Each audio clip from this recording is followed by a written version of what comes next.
Welcome sa Dries TV. Kung interesado ka sa ganitong news, huwag kalimutang isubscribe ang ating YouTube channel. Maraming salamat! Welcome back again sa ating YouTube channel mga kakimpaw, and sa update natin ito ang pag-uusapan natin ay tungkol sa mga importanteng kaganapan kina Kim and syempre kay Paula Avellino.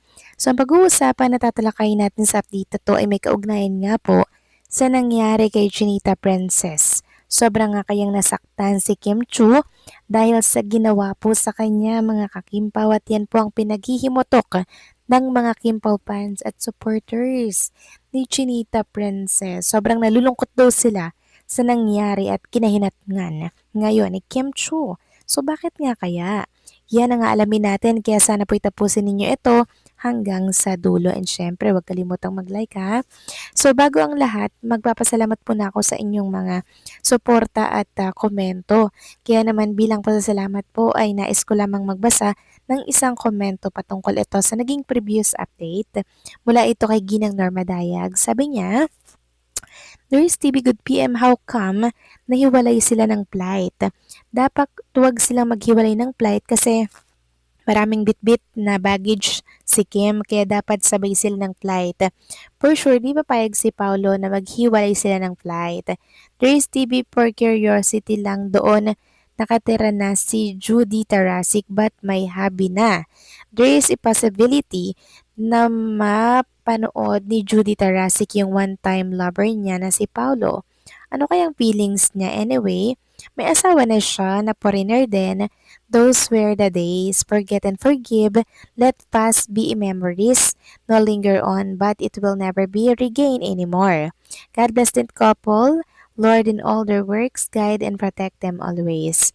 Maraming salamat po sa inyong komento, Ginang Norma Dayag.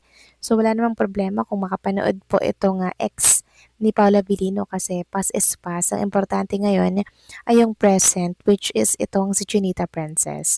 About naman po sa flight ni Kim and Paolo, yes, sabay po yan sa flight. Baka nga magkatabi pa po yan sa upuan, Ginang Norma Dayag.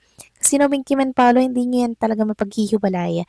Kahit anong mangyari, hindi. Kasi meron po silang sariling mundo mga kakimpaw. Konting segundo nga lang na mawalay si Kim, lagi pong hinahanap ni Paulo. Kaya sabaw yan and magkatabi yan ang upuan. So maraming salamat po sa inyong komento, Ginang Norma Dayag. God bless po sa inyo and babuhay kayo. So ito na nga pag-usapan na natin mga kakimpaw, mga topic na nakalap natin sa update na to. At unahin na nga nating pag-usapan ng tungkol dito sa another banat na naman kay Chinita Princess nitong si Odi. So kilala niyo naman po si Odi, di ba? So napag-iiwanan daw po si Kim Chu sa biyahe kasi yung mga kasabayan daw na artista ni Kim ay may mga asawa na daw mga kakimpaw at naikasal na. Tanging si Chinita Princess na lamang daw ang hindi na ikakasal. At ayan mga kakimpaw, napag-iiwanan daw po sa biyahe, no? So hindi naman po kasi nakikipagkarera at hindi rin po nagmamadali si Chinita Princess. Yun lang yun. 'Di ba? So sana irespeto na lang po kung ano man po yung desisyon ni Chinita Princess. 'Di ba? Desisyon niya yan, irespeto na lang din natin bilang tao. 'Di ba? Kasi hindi na dapat yan panghimasukan. Kasi ang dami pang plano ni Kim. 'Di ba? Hindi natin alam kung ano pong plano nila ni Paula Avellino. Baka gulatin na lamang sila mga kakimpaw na si Kim and Paula Avellino kasal na pala.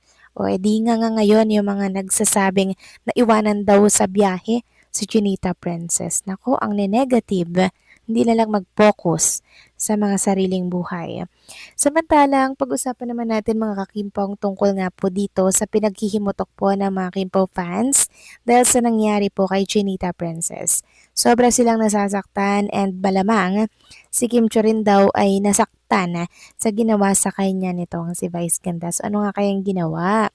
So ito po kasing si Vice Ganda mga Kimpaw ay pinangarangalan bilang isang best host for entertainment sa PAMAS Award, 'di ba? So, pinasalamatan po lahat doon, Vice Ganda. Lahat po ng host ng It's Showtime, iniisa-isa niya po mga kakimpaw. Inaantay ko nga din po na banggitin niya si Chinita Princess eh.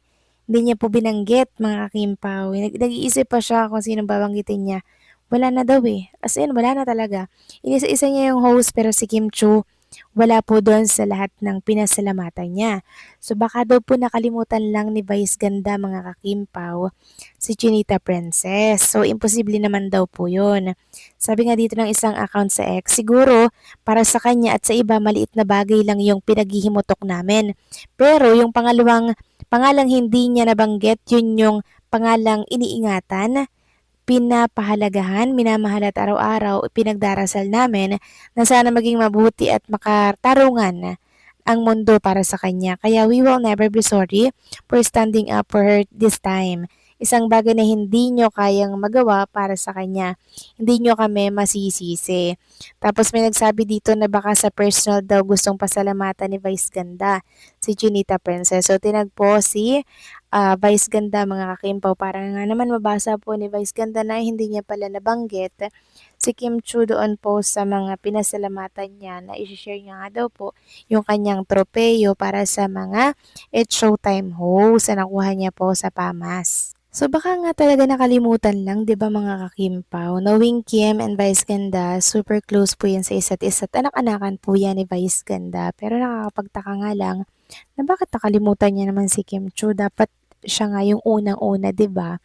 Sabi nga dito ng isang account, nakalimutan lang, Diyos ko, kalma kayo. Di nyo alam yung relasyon ng mga yan. Nakalimutan lang yan, kaloka, ibibig deal na naman natin. Promote positivity, focus tayo sa lahat. Fokusan. So, ayan mga kakimpaw. Sabi kasi nung nag-post dito, anak-anakan daw ko, no? Pero di naman mabanggit-banggit. So, baka nga nakalimutan. 'Di ba? Tama naman siguro na nakalimutan lang ni Vice Ganda.